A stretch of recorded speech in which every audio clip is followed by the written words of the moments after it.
বন্ধুরা, welcome back to my channel. আশা করছি সবাই ভালো আছে, আমিও ভালো আছি। দেখো, আমি সকালে রেডি হয়ে বেরিয়ে পড়েছি। তো কোথায় যাচ্ছি দেখে বুঝতেই পারছো, কোথাও একটা ঘুরতে যাচ্ছি। হ্যাঁ, ঘুরতে যাচ্ছি। তো ট্রেনের সিগন্যালে দাঁড়িয়ে পড়েছি।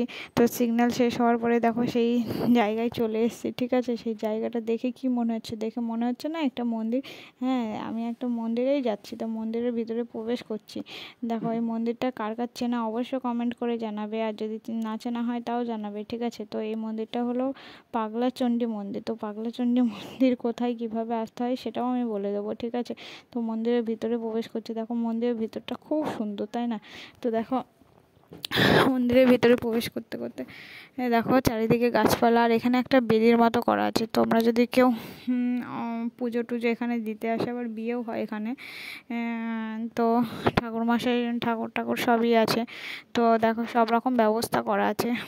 আমি এখানে এসে শুনলাম এগুলো। ঠিক আছে, আগে জানতাম না, এই ফার্স্ট টাইম আসলাম।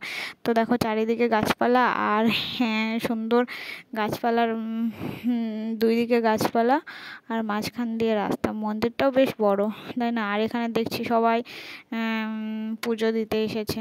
যে কোনো বারেই আসা যায়, সব বারই এখানে খোলা থাকে। ঠিক আছে, তো মন্দিরটা সব দিনই খোলা থাকে।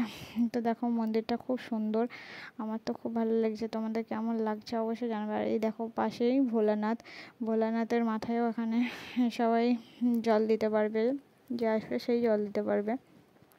তো দেখো, এই দেখো মন্দির, এই মন্দিরে মা পাগলা চণ্ডী আছে। ঠিক আছে, পাগলি মা যাকে বলে। ঠিক আছে, তো দেখো, মায়ের মন্দির, তোমাকে মায়ের মুখ দর্শন করালাম। আর আমরা খুব হাঁপিয়ে গেছি গরমের মধ্যে, তাই একটু সেলফিও তুলে নিলাম।